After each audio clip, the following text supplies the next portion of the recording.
Madame, Monsieur, Yorana et bienvenue dans votre journal sur TNTV. En ce dimanche 31 mai, voici les titres. Partager les renseignements pour intercepter les trafiquants avant qu'ils n'atteignent les côtes, c'est l'objectif des pays du Pacifique réunis aux Fidji la semaine dernière. Ce travail, la Polynésie contribue déjà activement grâce à ses moyens de surveillance et à ses échanges avec les pays voisins. Une journée à la plage qui a bien failli tourner au cauchemar. Hier, à Faoné, un enfant de 2 ans a été attaqué par un pitbull. Sa mère dénonce aujourd'hui le manque de réaction du propriétaire du chien et revient sur ses instants de peur. Plus de 2000 spectateurs réunis hier soir à Uturoa pour l'élection de Miss et Mister Raromatei. Au terme d'une soirée placée sous le thème « La croisière s'amuse », le jury a désigné ses nouveaux ambassadeurs pour l'année 2026. Pas de répit pour nos journalistes sportifs, cyclisme, boxe, taekwondo ou encore de la voile. Ils ont sillonné le Fénois pour vous faire vivre les temps forts de l'actualité sportive de ces derniers jours. C'est à retrouver en deuxième partie d'édition.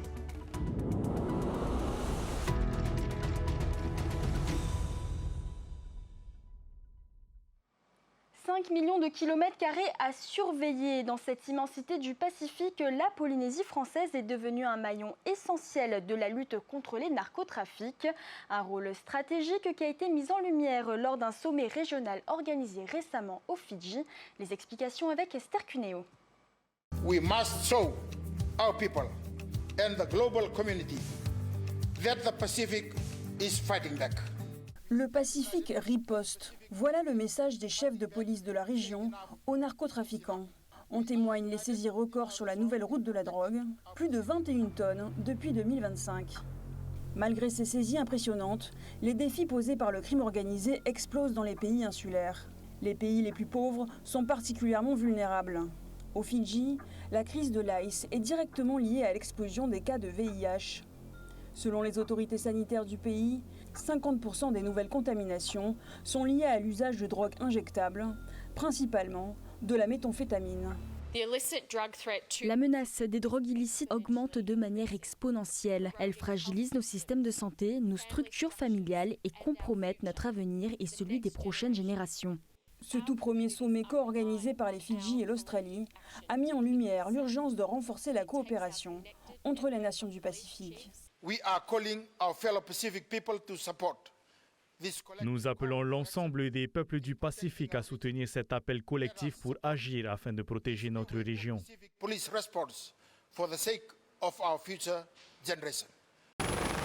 Cet appel, les forces de sécurité de Polynésie y répondent déjà de façon très engagée. Les 3 saisies records en début d'année sont notamment le fruit d'un échange de renseignements permanent avec les pays de la zone. Les douanes ont des relations permanentes avec les douanes des pays alentours. L'OFAST, qui sont des gendarmes ici en Polynésie, vont aller former des policiers fidjiens à la lutte contre les stupéfiants d'ici à la fin de l'année. À l'occasion de ce sommet, c'est aussi la réunion de plein d'unités en fait, qui sont formées sur les territoires, australiens, néo-zélandais, des Fidji ou des Cook. Et en fait, on est tous concernés, toutes les îles du Pacifique sont concernées par cet afflux de drogue qui nous arrive d'Amérique centrale ou d'Amérique du Nord. Nos forces de l'ordre y étaient aussi, à l'instar de la DTPN, des douaniers ou encore de l'OFAST, l'Office anti-stupéfiant. L'occasion pour eux de partager leur retour d'expérience et de renforcer les relations avec d'autres pays. À l'instar de la Nouvelle-Zélande, destination d'un important trafic d'ice en provenance d'Asie. L'ice est produite aux États-Unis, au Mexique. C'est différent pour le marché néo-zélandais. Vous avez l'ice qui vient du marché australien, qui part Myanmar, Chine, Singapour et qui redescend jusqu'à la Nouvelle-Zélande. Et étant donné qu'on a une communauté polynésienne en Nouvelle-Zélande, c'est vrai qu'on surveille. Voilà, on a quand même des capteurs sur cette provenance qui peuvent nous indiquer qu'on a des pieds à terre, qu'on a de la logistique et de quoi créer cette route, ou en tout cas la développer pour viser le marché polynésien. La liaison directe au clan de Papeete constitue donc un point de vigilance supplémentaire. In fine, ce qu'on pourra obtenir, c'est les échanges, les partages d'informations sur, par exemple, des ressortissants polynésiens qui seront contrôlés en Nouvelle-Zélande, leurs contacts, leurs adresses, ce qui en découle des perquisitions téléphoniques notamment, et toute la manière d'opérer, la manière dont ils sont fournis, qui les a envoyés, etc. Et ça pourra nous aider à avoir une meilleure photographie de ce qui se passe ici. L'enjeu est clair, anticiper pour prendre de vitesse les trafiquants et détecter les nouvelles routes avant qu'elles ne s'installent. La coopération régionale et le partage de renseignements devraient donc s'intensifier. Tout ce que nous on sait, il faut qu'on puisse le partager avec les autres pays. L'océan Pacifique est très très vaste, la zone du Pacifique Sud est énorme et donc on a besoin de concentrer nos moyens pour détecter les bateaux et détecter les potentiels trafics de stupéfiants pour pouvoir les arrêter le plus vite possible avant qu'ils n'arrivent sur les côtes. La lutte contre les trafics se joue désormais à l'échelle régionale, un défi de taille dans un océan qui couvre à lui seul un tiers de la planète. Quelques secondes qui auraient pu virer au drame à Faunay. Hier après-midi, un enfant de 2 ans a été pris pour cible par un pitbull en liberté. Sa mère est parvenue à faire fuir l'animal à temps. Elle dénonce aujourd'hui le comportement du propriétaire du chien connu dans le quartier pour laisser ces animaux dangereux divaguer. On écoute son témoignage recueilli par Heiroa Tuahu. Et 5 minutes quand on s'est posé sur la plage, et d'un coup j'ai entendu un genre de trousseau de clés. Et moi j'ai vu un ombre qui est venu sur mon fils. Et c'était le corps du chien. En fait, il a fait sauter mon fils et mon fils il est tombé en arrière. Et j'ai vite pris mon fils et j'ai couru vers mon voisin. C'est pour lui dire à qui appartient ce chien. Et il m'a dit le nom du propriétaire. Ouais. C'est un pitbull. Eh ben, ça fait 1 mois, parce qu'en ce moment, je remplace mon patron et mes clients ils me disent que tous les soirs, ce chien-là, il vient ici pour attaquer mon petit chien. Et je ne l'ai jamais vu. Et hier, je suis revenue de Papeete et j'ai bien vu le chien. Oui, ils étaient 2. Mais l'autre, ce n'était pas un pitbull, c'était un chien normal. Eh ben, j'avais dit au propriétaire du chien, parce que j'ai eu peur, parce que sinon j'aurais un drame, mon bébé il va mordre. J'ai eu peur, j'ai dit, mais il faut attacher tes chiens. Quand tu es responsable des animaux, il faut prendre soin de tes animaux. Il ne faut pas lâcher comme ça. Soit il ne faut pas prendre. Ce n'est pas la peine que vous preniez les animaux et traînez. Et il a dit qu'il ne referait plus. Et il m'a dit, si jamais il revient, il faut juste appeler Kiwi. J'ai dit non, il n'y a pas de deuxième fois. Deuxième fois, c'est moi-même qui va euthanasier toute seule. Voilà. Et après, il a dit, ok, il a compris. Et puis l'autre fait marquant de cette fin de semaine, c'est cette forte houle qui touche actuellement une partie du territoire. La vigilance jaune pour fortes vagues et submersions concerne les îles de la Société et les Tuamotu. Hier à Te Ahupo, 2 surfeurs ont été blessés après avoir voulu profiter de ces conditions particulièrement agitées. Ils ont été secourus puis évacués vers le CHPF de Taonai. Ce matin, les pompiers ont multiplié les actions de prévention auprès des usagers de la mer. Nous écoutons le chef des pompiers de Taiarapu-Ouest, Ha'amoea Ha'oata, au micro de Heiroa Tuahu. On a de la houle qui monte et qui ressort et qui engendre de forts courants. Ce n'est pas tous les jours, mais quand nous sommes en vigilance, c'est ce que ça donne. Un conseil à donner à tous ceux qui nous regardent? Soyez prudents, prenez la main mais pas les risques et faites très attention. Et si vous allez avec des enfants juste pour passer un après-midi en bord de plage, se baigner à la mer, soyez prudents et faites très attention. Changement d'ambiance à présent, ce 31 mai, les mamans étaient à l'honneur. Sur le front de mer de Papeete, comme dans les rues du centre-ville, les commerçants étaient nombreux à proposer des idées cadeaux, des créations artisanales ou encore des petites attentions pour célébrer la fête des mères. Léa Gugelman était sur place. Bijoux, sacs, chapeaux, produits artisanaux ou gourmandises. Pour le week-end de la fête des mères, le centre-ville de Papeete s'est transformé en grand marché à ciel ouvert. Commerçants, artisans et producteurs locaux ont investi les rues de la capitale pour proposer leurs créations et aider les visiteurs à trouver le cadeau idéal pour leur maman. Je suis venu pour acheter un cadeau pour ma mère, un joli chapeau. Je pense qu'il faut célébrer les mamans, pas bien sûr qu'un seul jour dans l'année, mais c'est l'occasion de le faire ce dimanche. Et donc c'est pour ça que je suis venu, pour la reconnaissance aussi que j'ai pour ce qu'elle m'apporte tous les jours et l'accompagnement et son soutien. Voilà. J'ai un petit cadeau pour ma maman qui habite en Bretagne. Elle a travaillé les artisans, je sais qu'elle a passé beaucoup d'heures. Je suis très contente que ma petite maman ait ce petit souvenir de Polynésie. Tout au long de la journée, les stands n'ont pas désempli. Une influence bienvenue pour les commerçants et les exposants qui ont pu profiter de ce rendez-vous pour faire découvrir leur savoir-faire à un large public. C'est un bel événement, la fête des mères. La météo est avec nous. Et ce qui est vrai, c'est que plus il y a de monde dans le centre-ville, et plus on a de clients, quoi. Ça se passe très bien, nos clients ils savent qu'on est là, c'est notre place habituelle. Il y a une bonne ambiance. C'est des journées où on peut faire du direct producteur, on peut faire beaucoup de rencontres, beaucoup de partages. Au-delà des achats, l'événement était aussi l'occasion de mettre à l'honneur les mamans, tout en valorisant les artisans et producteurs du Fénois. Direction Raiatea, hier soir à Uturoa, les projecteurs étaient braqués sur les candidates et candidats à l'élection de Miss et Mister Laromatai. Devant plus de 1000 spectateurs, la soirée a sacré 2 nouveaux visages pour représenter l'archipel. Regardez ce reportage de Roni Moufat. Après donc les podiums, place aux sonorités traditionnelles du Fénois. À la Maison de la Culture, le Taupitian marque le début des festivités du Heiva avec plusieurs rendez-vous consacrés au chant, aux danses et aux percussions. Parmi les groupes attendus, Pu Tauru'u rassemble une 60aine de chanteurs animés par la même volonté, transmettre le patrimoine musical polynésien. C'est un reportage de Léa Gugelman.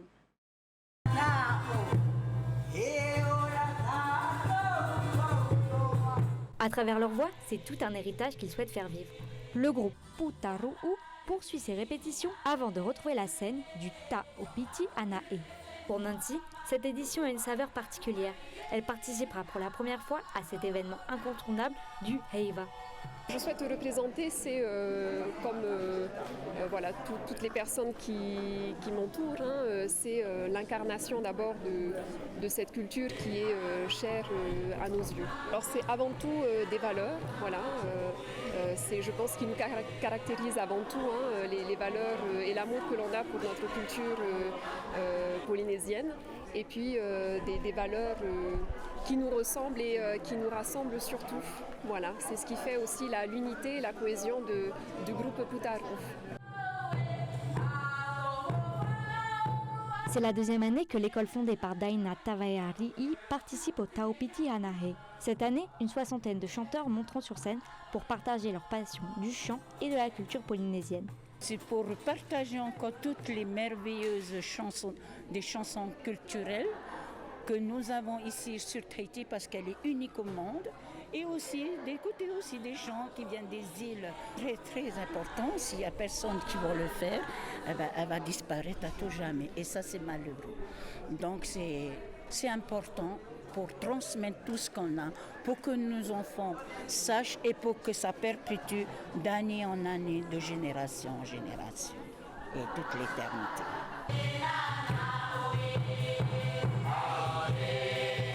Le rendez-vous est fixé au 7 juin. Le groupe se produira en matinée sur la scène du Grand Théâtre. On retourne sur Raiatea, ils sont prêts. Les candidates et les candidats à l'élection de Miss et Mister Laromatai ont défilé hier devant plus de 1000 spectateurs. La soirée a sacré donc deux nouveaux visages pour représenter l'archipel.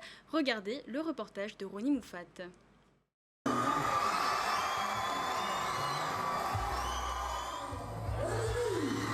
C'est une explosion d'émotions pour nos 2 lauréats de Miss et Mister Laromatai 2026. Un verdict qui vient récompenser plusieurs semaines de préparation et 3 passages décisifs pour convaincre le jury. D'abord, la tenue de ville. Tour à tour, les 14 prétendants au titre défilent, 7 filles et 7 garçons venus défendre les couleurs de leur commune. Premier regard, première impression, c'est le bain de foule.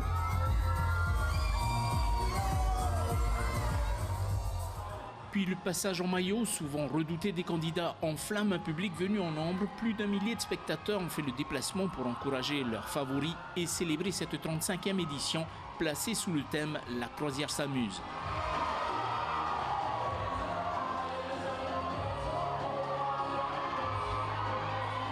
Le clou du spectacle, la tenue de soirée, le moment de tout donner, prestance, élégance, assurance naturelle, les candidats se lâchent et le public aussi, l'ambiance monte encore d'un cran.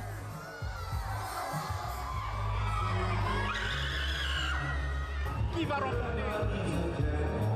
La plus belle des filles, la mienne. Notre fille a être mon épouse et moi, quoi.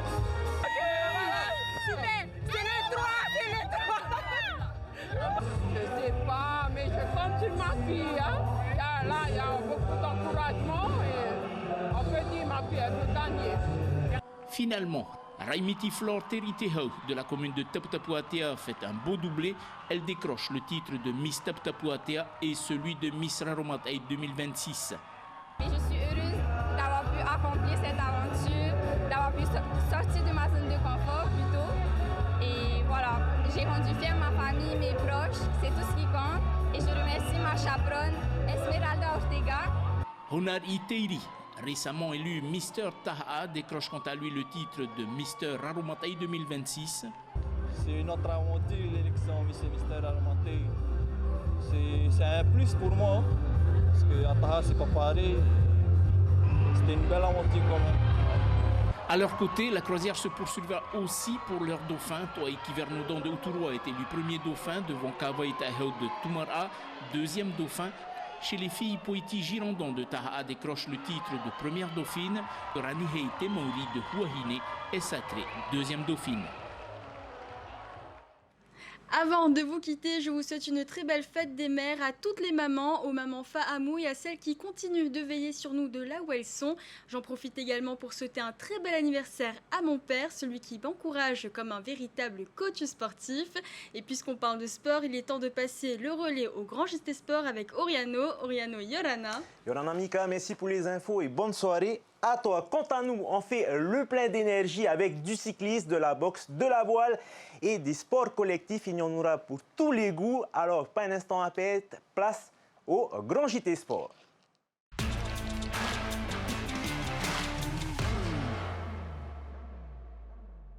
Motouta transformé en circuit ce matin pour un nouveau critérium. Une quarantaine de cyclistes, toutes catégories confondues, étaient engagés dans différents parcours. En Open, Taruya Kreiner a livré encore une fois une nouvelle démonstration. Le résumé avec Désiré Teibao. Chez les 9-12 ans, le spectacle est déjà au rendez-vous. Les jeunes coureurs affichent de belles qualités techniques sur le vélo. Dans cette catégorie, deux garçons se détachent.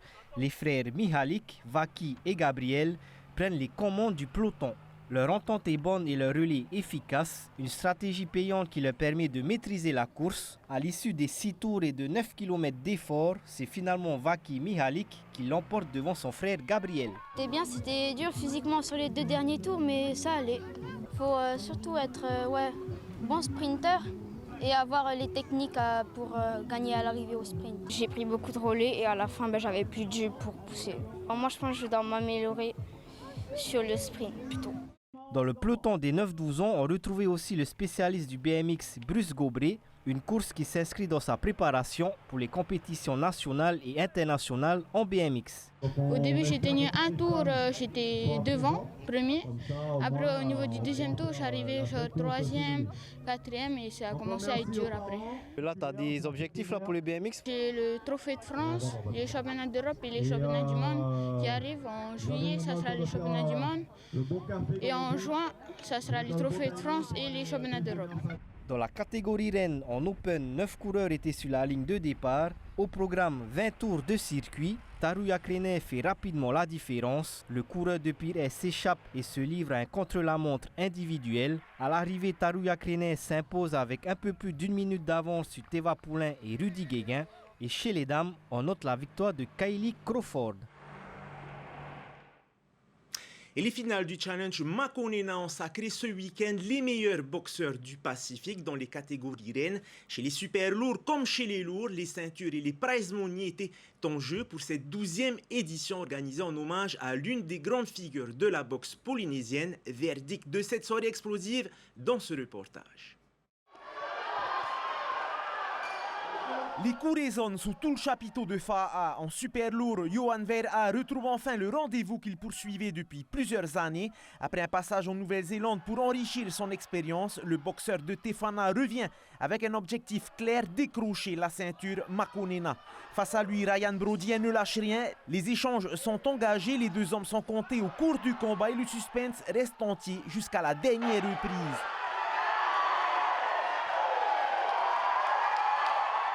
L'expérience et la gestion des temps forts finissent par faire la différence. Johan Vera s'impose à la décision des juges.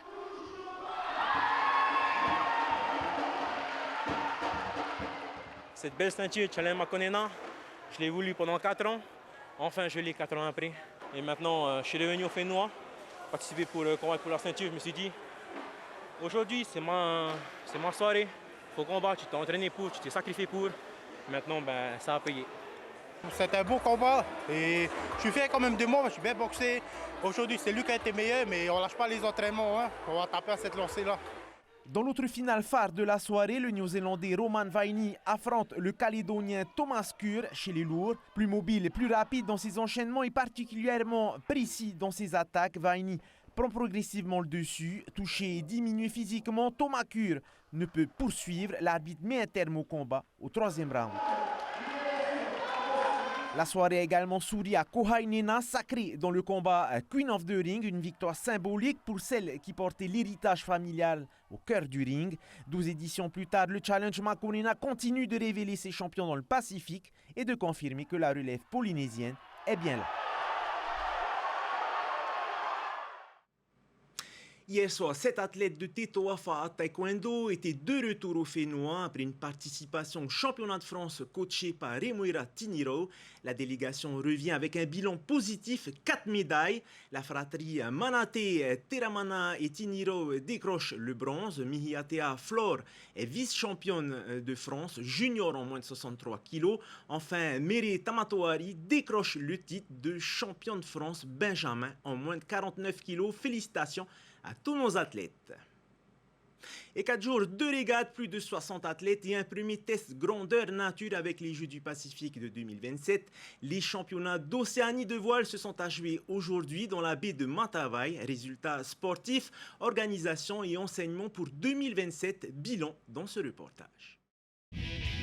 Du vent fort, de la houle, puis presque plus un souffle pour conclure la semaine. Les régatiers ont dû s'adapter à toutes les configurations sur un plan d'eau aussi technique qu'exigeant. Vous avez la porte qui n'a pas changé. On est d'accord? Katie, les Samoa et les îles Cook étaient réunis pour ces Océanias disputés en optimiste, en Ilka et en planche à voile. Une répétition précieuse à un peu plus d'1 an des Jeux du Pacifique. Pour les organisateurs, l'enjeu dépassait largement les résultats sportifs. L'objectif était aussi de tester les parcours, la logistique et le travail des équipes mobilisées sur l'eau. Un petit bilan sur l'organisation, ça s'est très bien passé. On a une équipe de bénévoles qui œuvrent au sein du Yacht Club depuis maintenant quelques années, qui commence à être vraiment bien performants, peu importe les conditions météo. Ils arrivent à s'adapter et à être vraiment percutants pour optimiser le maximum de courses sur l'eau. Et donc, non, très positif. C'est de bon augure pour les Jeux du Pacifique l'année prochaine. Chez les plus jeunes, les Tahitiens ont largement dominé les régates en optimistes, une génération prometteuse qui confirme la bonne santé de l'école de voile locale. Pour jouer avec les adversaires, pour savoir quand virer et aller sur les risées et faire la lay line. Moi je trouvais que c'était cool, on s'entraide vachement. Pour l'instant moi aussi je suis sur le podium, là je suis 2e. Et Tika il est 1er. Et avec les îles Cook ça serait bien, et voilà. En Ilka, la concurrence était plus internationale, venue de Samoa. Vemoya Ripley, olympienne à Paris, a profité de l'événement pour prendre ses repères sur le futur plan d'eau des Jeux. Le fait d'être ici à Tahiti me permet aussi de découvrir le plan d'eau qui accueillera les Jeux du Pacifique l'année prochaine. C'est une compétition que j'attends avec beaucoup d'impatience. Samoa espère envoyer davantage d'athlètes, femmes et hommes, en Ilka et en Obikat. L'objectif de cette semaine est donc de repartir avec un maximum d'informations pour mieux préparer notre équipe. Nous allons rentrer à Samoa, poursuivre notre entraînement et revenir prêts pour les Jeux. Côté résultat, le Tahitien Jessie Besson s'impose chez les hommes en Ilka, tandis que Vemoya Ripley remporte l'épreuve féminine. La semaine a également permis de mettre en lumière la planche à voile. 10 compétiteurs étaient engagés sur ce support récemment développé par la Fédération tahitienne de voile. Laurent Grimaud a également décroché la première place. On a eu toutes les conditions en fait. On a eu du temps médium, on a eu du vent très fort. Et hier on a eu du vent faible.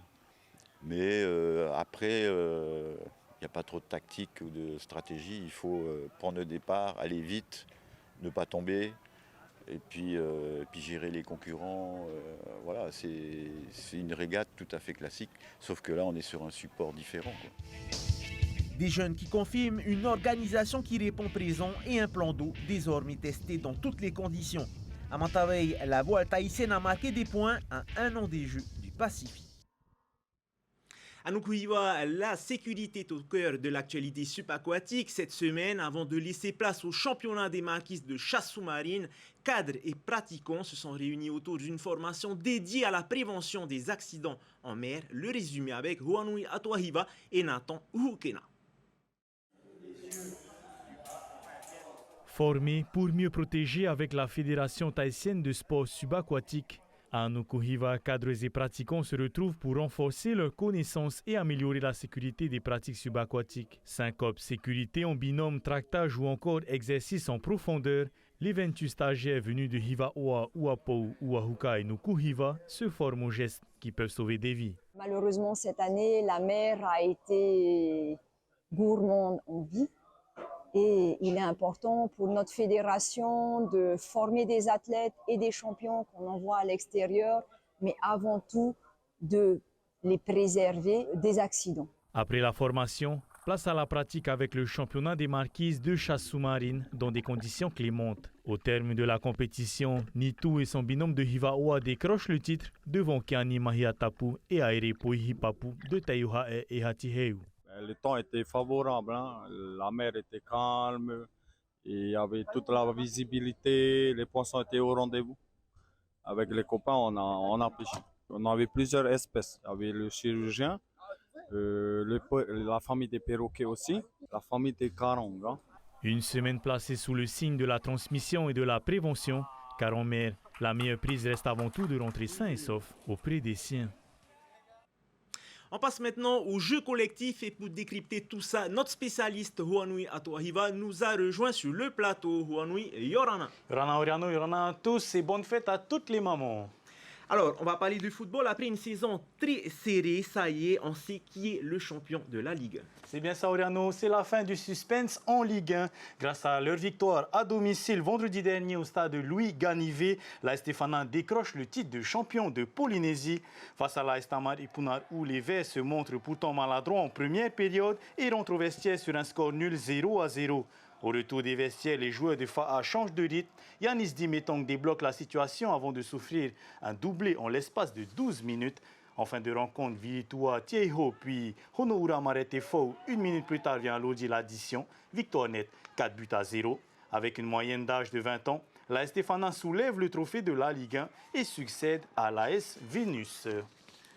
On continue maintenant avec du football au Raromat Eye, direction l'île sacrée de Reatea, où Gérard Lachaud, professeur d'EPS, a mis en place une section sportive de football. 2 entraînements supplémentaires pendant les heures scolaires, mais pour y bénéficier, il faut passer par des tests d'entrée. Vitesse, technique, puissance et agilité sont analysés. Un seul objectif en vue, former la nouvelle génération et développer le football dans les îles sous le vent. Changement de surface maintenant avec du volleyball. Les festivals New Hiva ont rendu leur verdict du vendredi à la salle Christian Elm de Mahina après une semaine de compétition réunissant les meilleures équipes de volleyball de la division Excellence. Chez les jeunes Pire a réalisé le doublé en s'imposant chez les cadettes face à Tefana et chez les cadets contre Tevayuta. En senior dame, Tevayuta a décroché le titre en dominant Pire au thème de la finale. Enfin, chez les hommes, Team Pap Été s'est imposé face à Sacred Family de Reatea pour remporter le trophée et conclure cette édition. On passe du ballon rond au ballon ovale. Le rugby à 7 féminin entre dans une toute nouvelle dimension.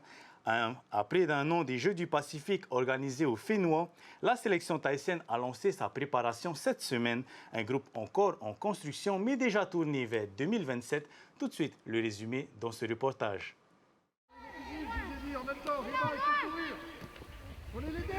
Le chantier pour les Jeux du Pacifique 2027 est lancé. À domicile, Tahiti veut bâtir une équipe compétitive en rugby à 7 féminin. Premier rassemblement ce week-end pour poser les bases du projet. Objectif, développer les automatismes collectifs et mesurer le niveau technique et physique des joueuses présentes avant d'augmenter progressivement l'intensité de la préparation. L'idée, c'est qu'on puisse les évaluer sur un plan technique, sur un plan physique, parce qu'on sait très bien physiquement et physiologiquement, le set c'est très difficile. Et donc on doit les amener sur une grosse préparation à condition qu'elles veuillent vraiment s'engager et qu'on sente qu'il y a un groupe qui a envie de participer aux Jeux du Pacifique. Donc aujourd'hui elles sont une douzaine, c'est pas suffisant, il faudra qu'on ait une vingtaine de filles pour qu'on puisse travailler dans de bonnes conditions. Sur le terrain, l'ambiance est déjà au rendez-vous. Les joueuses se connaissent depuis plusieurs années et les automatismes reviennent rapidement. Mais pour renforcer la concurrence et multiplier les oppositions, le groupe reste ouvert. Le staff recherche notamment des profils rapides, agiles et capables d'évoluer dans les grands espaces. Ah, j'adore. Moi, ça me manque le contact, juste de se retrouver entre filles, là, ça fait du bien. Et si on peut avoir plus de filles, plus de contacts, je suis pour. C'est pas si difficile que ça parce que quasiment tout le monde qui est là, on joue ensemble depuis qu'on est petite, même si c'est dans des clubs différents, on se connaît depuis toute petite. Elles sont 12 aujourd'hui, mais l'objectif est clair. Élargir le groupe et faire émerger les futurs représentants du Fénois aux Jeux du Pacifique à domicile.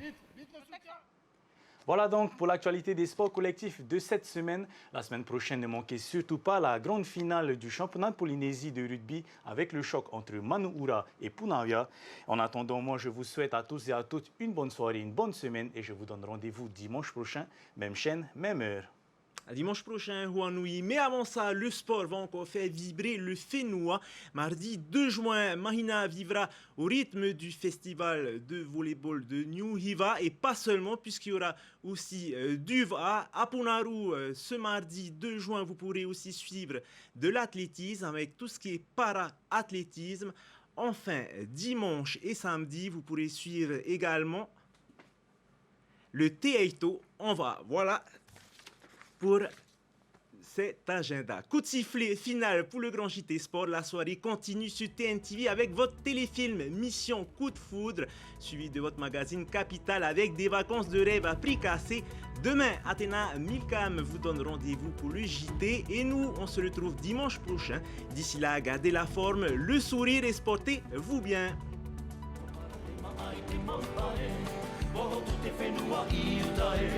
Waho te moana i taie, waho te rai i ni ae, mana mai aona te tunu nui e, e tutu mai te orae, ka kare li maua, te haru te whenua.